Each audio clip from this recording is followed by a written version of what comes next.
Bismillah, Assalamu alaikum wa rahmatullah, my lovely social media world. Inshallah, you are well. I wanted to jump on today and talk about the art of resting.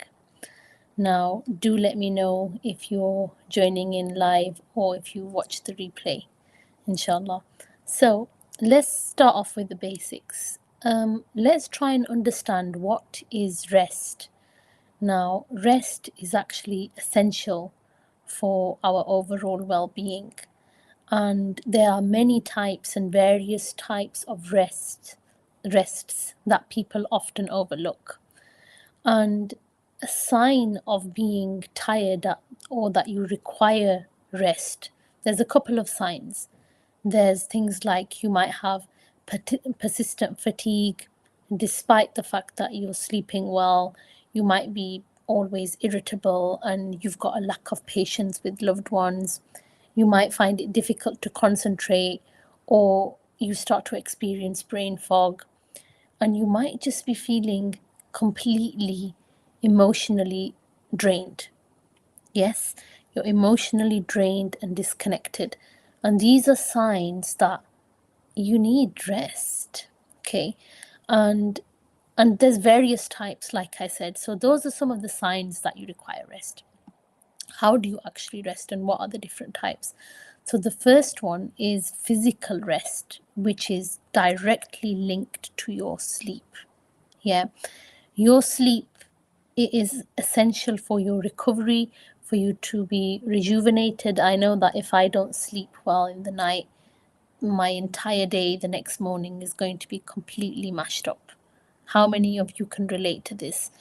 And this includes quality sleep, and it might even include things like stretching or massages, but it's for your physical relaxation. Yes, this is absolutely important to think about. The second type of rest is mental rest. And this is important because if you're going through a trauma such as divorce, it's really important and necessary for you to process your feelings and process your emotions. Yes? And this can be achieved through various means, but usually the common routes are therapy and open conversations about how you're feeling, to really understand what's gone on, to accept what's happened. It might be you require closure, but this is actually part of it's really important that you do this so you don't feel drained. The third one is basically necessary for processing your feelings and emotions, and that one is introverts. Now, this is specifically for introverts, but if you're an introverted personality, you might be extroverted. Introvert means a person who actually recharges more by themselves. And you might need more space than others. Maybe you don't like social gatherings. Maybe you don't like to be in crowded places all the time. And you find peace and tranquility and contentment in your alone time. So if that is you, then it's important that you have that space to recharge. And what that means is limiting draining social activities or social interactions where you can actually feel like you're recharging. Okay. The fourth one is actually to do with your brain. Now, we're constantly being bombarded by information. Yes. And this means avoiding being overstimulated from lights. It could be to do with lights, it could be to do with sounds, it could be to do with crowds. Yes. And you have to create a calming environment to promote that relaxation. Everybody's got their own different version of what a calming environment might be. Sometimes, I don't know about you, but sometimes I find like when the environment is dark, the room is dark, it's very like ambient, the lighting is ambient, that helps me just relax. And having a cup of tea, that's perfect for me to relax. Okay, so this is important to avoid that overstimulation and information from these sounds and these crowds and these lights.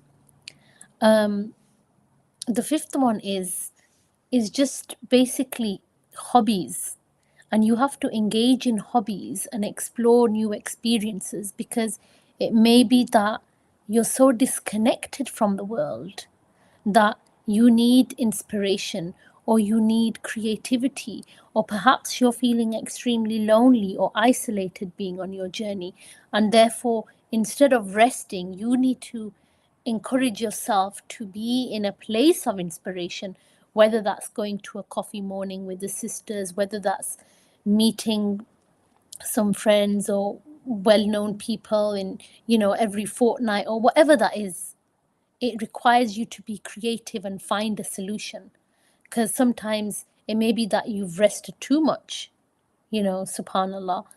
And most importantly, subhanallah, it's important to understand that you need to focus on meaningful practices and reflection. And everybody has their own way of determining what is that reflection, what is that time. Perhaps you aspire to get up for the tahajjud, and that is a moment in your day or moment in your schedule where you can actually have reflection. Maybe you feel more connected to Allah when you get up.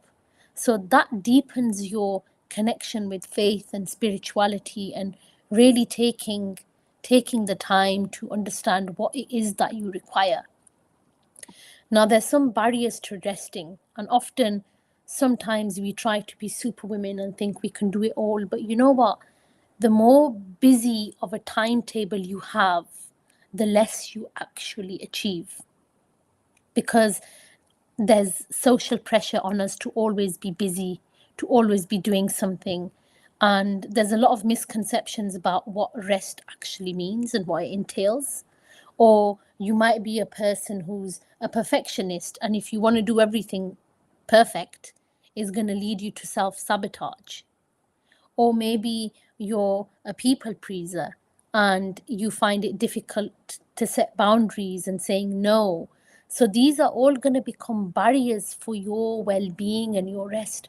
Or maybe you're just being overstimulated from digital distractions, your phone, your laptop, your iPad, whatever it is that you use. A lot of people are hooked on their phones, and that actually becomes a barrier to rest. How many people can honestly say that when they wake up in the morning, the first thing they don't check is their phone?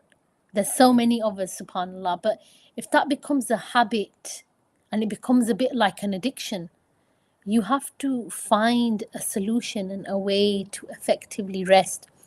And some tips are that you have to develop the awareness of your personal rest needs. What do I need? How much sleep do I need? How much time do I need by myself to rejuvenate and to recover? How do I prioritize rest in my daily schedule? Can I actually go into my phone, open my calendar app, and schedule it in where it reminds me weekly or consistently that, okay, this space is just to rest, which means it might even be doing nothing. It might just be doing absolutely nothing. You don't have to go to the spa or get a massage or have something expensive or outgoing. It could just be something, just do nothing. Just sit with time to yourself, have a drink, have some tea, whatever it is that helps you. And it's also creating a restful, and it's important to create that restful and supportive environment. Maybe you're living amongst people who are against a restful environment, or they think you're slacking if you rest.